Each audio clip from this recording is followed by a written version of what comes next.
Thank you. I mean, if I could just mention the CPO situation, it's quite interesting that one of the reasons put there for a CPO is maximising the income.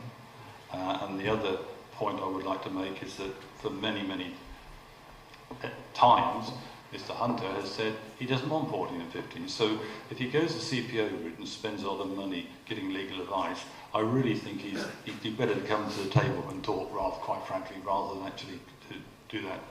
However, let me come back to the meeting of the 2nd of February. We did have this opportunity to talk on the 15th of December, and he didn't sit down, unfortunately. That document, we were ready to go. We now have another meeting on the 2nd of February. The representative from the council, I can't think of his name, but he's not from the council, he's from the local government authority. Association. A local government association. He's not an officer of the HDC. So we're going to sit down trying to do a deal with decision makers. That's how I run businesses, that's how most people who are in business actually, you sit down and you do a deal with the people who can make the decision. That's not happening. We're going to talk to somebody who's going to be supposedly fully briefed, he hasn't been involved at all, and he's meant to sit down and negotiate with Steve and myself to sort down some clauses to finalise this deal. I think that personally is appalling, and I would rather have David Scholes there, forget personalities, someone who can make decisions, even cabinet members. The other thing about the negotiations so far is quite important. Stephen, myself, or John Ray have sat down and spoken to David Scholes, and earlier it was Norm Ratley. He then takes those thoughts with obviously his own people, and then he goes and talks to the executive members. Now I thought that was probably the whole of Cabinet. It's not. The executive members responsible for the other side of this equation is Linda Needham, the leader, and Tony Hunter. Nobody else. Just those two. So if they don't like it, it comes back. It's not discussed with the Conservative group. It's not discussed with the Cabinet.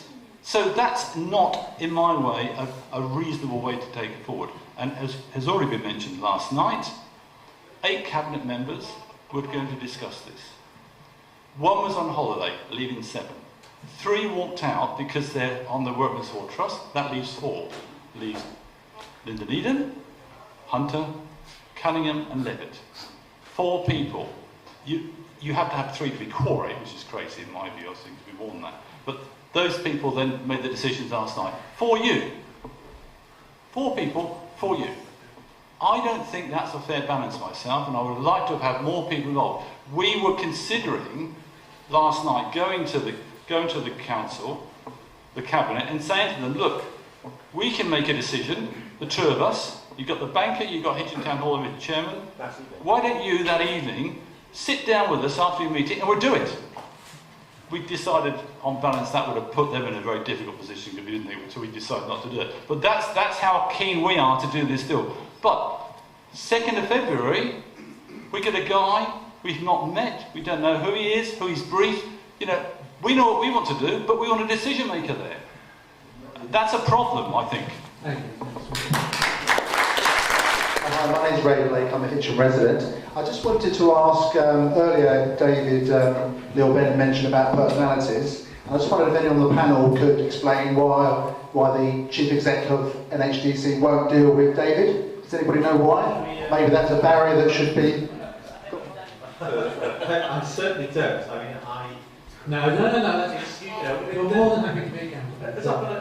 I would like to make one point, which is that we are told that there's a lot of shorthand in terms of, NHDC must make a decision, NHDC must take some action. It's obviously individual to an NHDC, and when it comes to contract negotiation, it's the norm to delegate that entirely to the officers.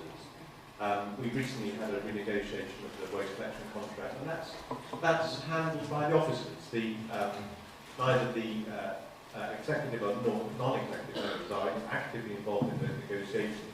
So the position, as it's been explained to me as an ordinary backbench member, is that the chief exec and any other officer involved will take full responsibility for negotiation with, in this case, Hitchin Town Hall. Martin, it's all about personalities. Unfortunately, what worries me is that it's exactly that. I got back onto the council a year ago. The first meeting I went to was a long diatribe against David, who was ceased to be a councillor, but it was in order to censure him for alleged bullying of officers. Now it was in the public domain and that happened. And I think that really has underlined some of the problems that we've got. Now I don't know, I don't stay, I wasn't on the council when all this sort of thing happened, but as that was an issue at the time, I think that has clouded things going forward, which is why Mr. Scholes walked out of that meeting. Now, David Scholes acts under the instruction of Linda Needham, and David's already mentioned his concern that things on the other side are being dealt with simply by 3 or 4 cabinet members. And I think this whole personality issue is right underneath what's going on. I wish it wasn't. I want to see it resolved. But I perhaps, if David could step back and not be at meetings, that the matter meeting would have happened. Now, I perfectly accept. Let me finish. I accept the right of David to go to that meeting, but I would have thought, given the history, you would have told before the meeting, said who was going to be present, so that the walkout didn't happen. Now, I get involved in conflict resolution in different places. I'm well aware that often the history, and we've gone into a lot of history tonight, history is what stands in the way of resolving issues. Now, I think if there's a line drawn under it, you both parties, and I sat in on the cabinet last night while one party was talking, we're here tonight and effectively the other party's talking. Now, we won't resolve it tonight, but I hope people tonight will make it clear that as far as the people of Hitchin and North Herts as a whole are concerned, we want this resolved, we want personalities out of it, and we want as much both sides to go in with the intention of resolving it. Now, I hope that will be the case. I worry that it might not, but please, those people who are here tonight, think very carefully about how you take it in and how you intend to resolve it, because I think if you're willing to resolve it, you can resolve it. Thank you. Absolutely he should. Absolutely he should.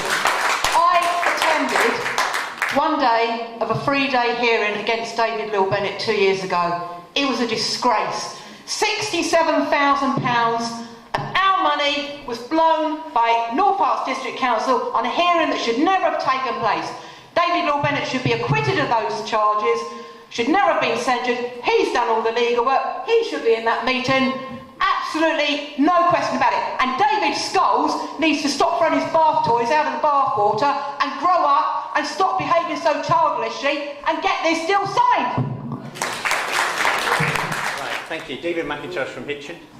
I think it's ironic we actually talk about lifts being in the building when NHDC doesn't enforce this building to have one as well. And a lot of people have had to struggle up the stairs to get here. So that's just one point.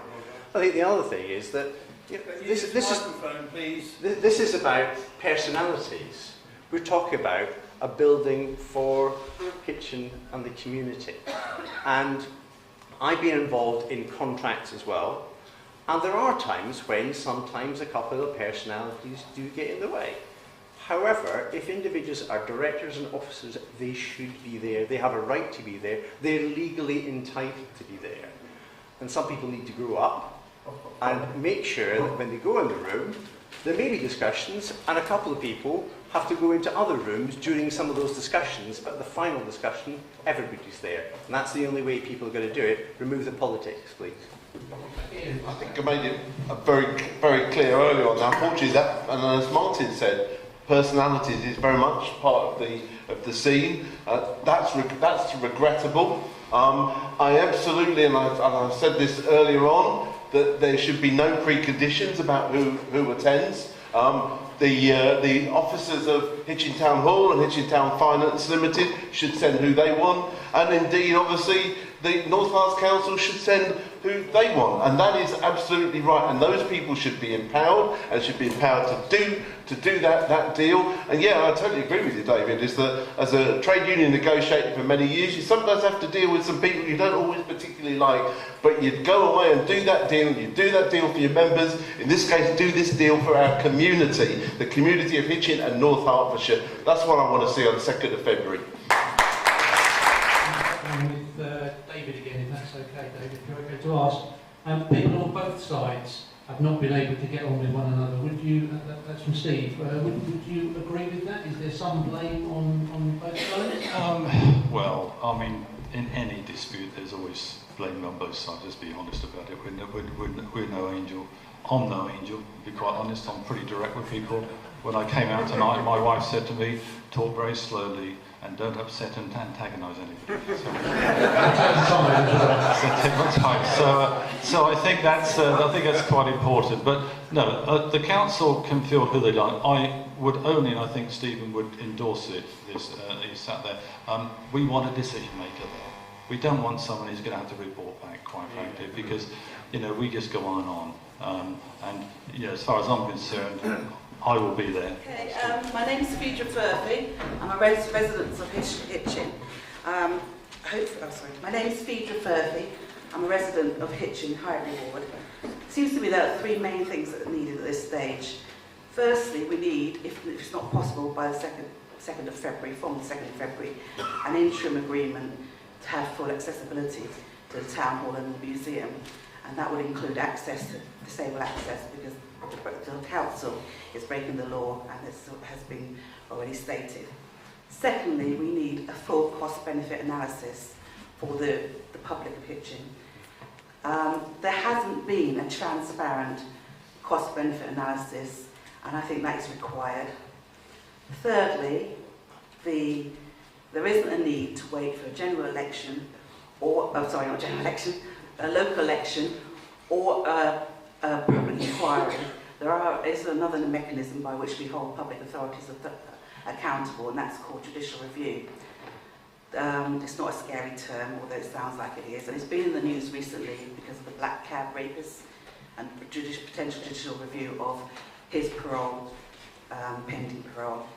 The three grounds on which you can have a judicial review are unlawfulness, as is whether or not the public authorities acted within or without their powers, so whether they've acted within their powers. The second ground is procedural fairness. And the third ground, and this might be the one that you want to tag it on, is irrational, proportionate and fair. So whether or not a decision has been made in a rational, proportionate, reasonable, fair manner. Whether the decision is made in that way, or whether the final decision has been made that's rational, proportionate and reasonable. So I would just like to tag it and have it noted that there is judicial review available, and if the council do not send a decision maker to the 2nd of February, that is a decision that can be judicially reviewed on an emergency application. So I'm putting the council on notice as a resident of Hitchin that I would like a decision maker to attend on behalf of the council the next relevant meeting, or I will make an emergency application on that decision not to send a decision maker. Thank you. Okay, those are the points I wanted to make. Well, I'm just really wanting to look at the future, and let's not set a meeting up in the 2nd of February to fail. So if there needs to be explanations on both sides of the parties of who's going to be in the room, and they can all agree to go into that room together. Let's make sure that there's clear understanding of who's attending on both sides. Now, we've heard this independent person from the LGA who's coming along. I have understood that that person is going to be there in a mediation kind of role, not as a negotiator. So again, I'm sitting there thinking perhaps I need a bit of clarification on that one as well. I have an opportunity next week, as do the Conservative councillors here. We have a group meeting, so we can take that back and make strong representation to the leader of the council and to Tony Hunter, who we will expect to be at that meeting, and make sure that that's one thing that we expect that they have organised ready for that meeting. In terms of going down the role of judicial review, yes, that to me is a very extreme place that you've got to if you're having to go into judicial review, and it is always there because there is that power. In terms of what's the other one? The last one. The transparency. In terms of transparency, that's a difficult one because all the way through, the leader of the council has told us things are confidential, cannot be discussed. Now I know tonight Stephen from Hitchin Town Hall said there is no transparency. Everything is in the public domain, and a lot of the information has been published, which I think has been very helpful. But there's an awful lot of history here, and I think again to keep picking over it doesn't get us to the position we want to be in. We want to be opening that museum. So if the deal's to be done, as I said earlier, and I didn't actually get an answer back from Hitchin Town Hall Limited, so I'm going to answer again. If the deal is done, well, what can we do? What can we put in place to get the doors of that entrance open the day after? If there needs to be some interim sort of agreement or something that they can do, so that we don't say, oh, we've done the deal, and then we have to wait another long period of time before the ink's dried or something else, or it's got lost by the carrier pigeons that the documents move on. Because that's sort of what it feels like. Let's learn the lessons. It's gone on too long. What can we do to make sure that the moment we've all agreed, and those 10 or 9 conditions that had to be met have been met, how can we get those done? How can we get those doors open the day after they said yes? So, if there's a willingness, it'd be lovely to hear it tonight. Hitchin Town will say, yeah, we'll sign some interim, so we get those doors open, get everything, and get the museum fully open. As I said, although some people are saying the museum is open, it is not open. I mean, you can walk through it, you can look at the displays in that room, but the museum is not open. And it is a tragedy. There's lessons to be learned, but let's go forward. Let's find that we can get on with it and get those doors open as soon as we can. Thank you. Can I ask? So can I come back on Phaedra's point, please? Yeah. Yeah, I'd like to respond to Phaedra. Phaedra, if you want to make an emergency application for a judicial review, you go for it. Thank you. We've had this question already raised by other members. Only if they don't send a decision maker. Yeah, only if they don't send a decision maker. Okay, thank you. Thank you, Jackie. My name is Judy Billing, and I'm a councillor in Hitchin, a district councillor for Bearton Ward, and county councillor for Hitchin North. And I'm having a problem. Sorry, I'm having a problem with part of the debate tonight about trust, and the issue about Bimathalami came into it. But I wanted to raise this point before you got onto that discussion. And it's because I heard David Leal, but you need to be able to trust people to come to a proper conclusion and a proper outcome. And I heard David earlier tonight being quite dismissive. Please don't stick that mic up my nose. It's all right.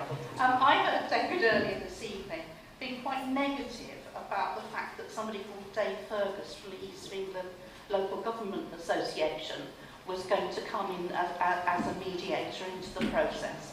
And I don't know why he did that, because yesterday,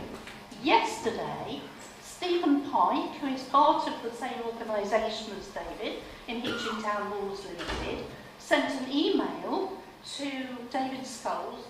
All councillors were copied, and in that email it says, having said that, and I'll come back to the having said that bit, we welcome your initiative to be represented, he's not being represented, by Dave Fergus from the East of England Local Government Association. So my worry is that if you say something like that to the Chief Executive, copy to all the councillors, but then you say something quite different to a public meeting here, that really does raise for me questions of trust. And I would like to just come back, because also in that email to David Scholes yesterday was the notable phrase at the beginning, we note that you have rejected the very kind offer of our local MP, Bimathalami, to independently chair a meeting to settle outstanding matters between us. Now, Ian has referred to a business breakfast that took place in October or November of last year, at which I was present. There may be other people in the room who were also present, but none of the speakers on the platform, I think, were. And in which Bimathalami, in publicly addressing 50+ members of the business community, completely dissed the leader of the council in everything he said. in an astonishing way. You know, I think as an opposition council, that's my job, to be disbelief of the council. And really, I'm going to need a question, Judy, from this side. how can we trust people? Speak into the microphone, please. How can we trust people who give different messages between an email yesterday and a statement tonight? Before that, Steve, I think that there's clearly one of the things that's been relative to progress of this project for a long time has been a lack of trust. And what we've seen is a succession of claims and counterclaims about what people on the other side have done. And some of those claims and counterclaims are probably entirely justified, and some of them probably aren't. The issue, as we've said so many times, is that we've got to get down to what has to be done to conclude this project. Many of the people involved will probably never willingly speak to each other once again, ever again, after they've finished. They may come away thinking that the people that they've had to deal with are despicable and not to be trusted and all sorts of other things. But actually we need to overcome their views about the people that they're dealing with. We need them to resolve the problem. Because everyone in Hitchin and everyone else is not doing that. There were, and thank you, Judy. You never seem to you never seem to sort of waste an opportunity to make a political point. I would tell you what that letter said, okay? Because I got it here, and it said, okay, the gentleman from Fergus, we were looking forward, you're quite right what you read, but then we went on to say, we said, provided that your representative, this is in your email you've got, is fully briefed and does not just say, I am only here to listen and report back, we should be able to finalise outstanding matters at the meeting.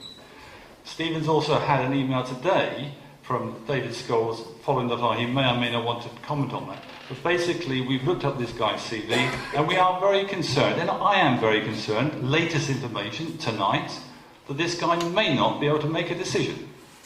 He will be reporting back to the Cabinet. That, I think, is not really acceptable. So, trust, yes, we did want, and Stephen wrote that. But read the whole email so that we understand. David, can I just ask him why this person can't make a decision?